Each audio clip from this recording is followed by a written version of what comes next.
ఎప్పుడైనా ఎక్కడైనా అధికార పార్టీ వైపు నాయకులంతా కూడా పోతూ ఉంటారు.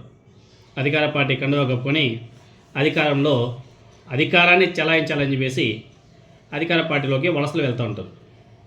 కానీ ఏపీలో మాత్రం రివర్స్. ప్రతిపక్ష హోదా కూడా లేని వైఎస్ఆర్ కాంగ్రెస్ పార్టీలోకి వలసల పర్వం కొనసాగుతుంది.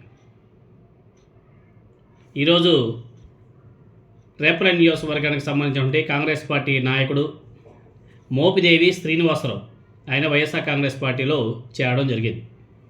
జగన్మోహన్ రెడ్డి గారి సమక్షంలో తాడేపల్లిలో వైఎస్ఆర్ కాంగ్రెస్ పార్టీ తీర్థం కూడా పుచ్చుకున్నాడు. ఆయనకి వైఎస్ఆర్ కాంగ్రెస్ పార్టీ కండువా కప్పి పార్టీలోకి జగన్మోహన్ రెడ్డి గారు ఆహ్వానించాడు. ఆయనతో పాటు చాలామంది కాంగ్రెస్ పార్టీ నేతలు వైఎస్ఆర్ కాంగ్రెస్ పార్టీలో చేరారు. అందరినీ ఆహ్వానించి పార్టీ కోసం పనిచేయాలని చెప్పేసి జగన్మోహన్ రెడ్డి గారు వాళ్ళకి సూచన కూడా ఇచ్చారు. చేరిక సందర్భంగా వైఎస్ఆర్ కాంగ్రెస్ పార్టీ కార్యాలయంలో కార్యకర్తలతో పూర్తిగా కిటకిటలాడుతుంది.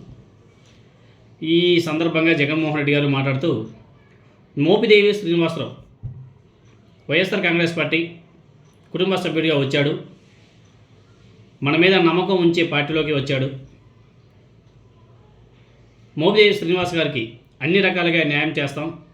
రేపల్లె నియోజకవర్గం ఇన్ఛార్జ్ మోహన్ కృష్ణకు మీ మద్దతు ఇవ్వాలి, మోహన్ కృష్ణ గెలుపు బాధ్యతలు తీసుకొని గెలిపించాలి అని చెప్పేసి ఆయనకి చెప్పడం జరిగింది.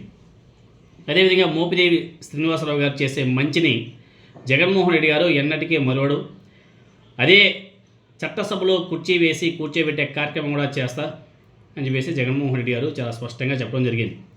ఎప్పుడు అవకాశం ఉంటే అప్పుడు ఎక్కువ మంది కార్యకర్తలను పరిచయం చేసే కార్యక్రమం ఏర్పాటు చేయండి, అందరికీ హృదయపూర్వక అభినందనలు అని చెప్పేసి జగన్మోహన్ రెడ్డి గారు చాలా స్పష్టంగా చెప్పడం జరిగింది. అదే రేపల్లె నియోజకవర్గంలో మోపిదేవి వెంకటరమణ అనేసి ఒక ఆయన ఉంటాడు. ఆయన జగన్మోహన్ రెడ్డి గారికి అత్యంత ఆప్తులు, వైఎస్ఆర్ ఫ్యామిలీకి మంచి ఆప్తులు. జగన్మోహన్ రెడ్డి గారి హయాంలో ఆయన ఎమ్మెల్యేగా ఓడిపోయిన తర్వాత కూడా జగన్మోహన్ రెడ్డి గారు ఆయనకి ఎమ్మెల్సీ ఇచ్చి మినిస్టర్ని చేశాడు.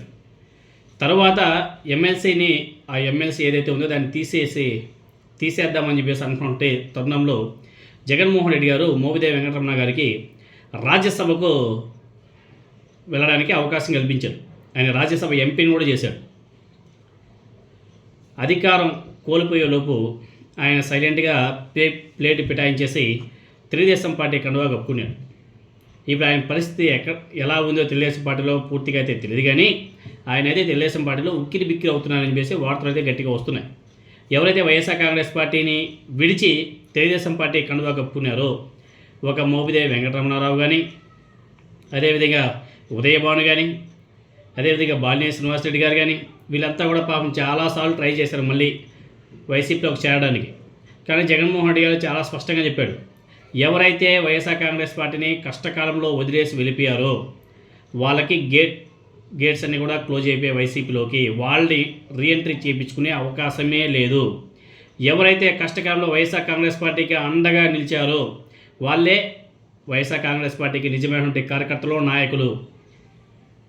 వెళ్ళిపోయిన వాళ్ళ గురించి పట్టించుకోం, వాళ్ళకి మళ్ళీ రిటర్న్ వచ్చే అవకాశం కూడా లేదు అని చెప్పేసి డోర్లన్నీ కూడా క్లోజ్ చేసేయడం వల్ల పాపం ఆయన బాలినేని శ్రీనివాసరెడ్డి గారు అయితే పాపం అసలు ఇది ఇంకా ఏమీ తోచక ఉక్కిరి బిక్కిరి అవుతూ అక్కడేదో చలామణి కూడా అవుతున్నాడు.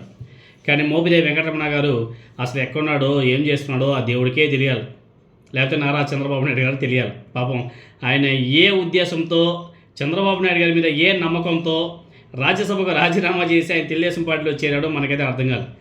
ఇప్పటివరకు ఆయనకు చంద్రబాబు నాయుడు గారు ఎటువంటి పదవి ఇవ్వలేదు, ఎటువంటి హోదానో ఇవ్వలేదు.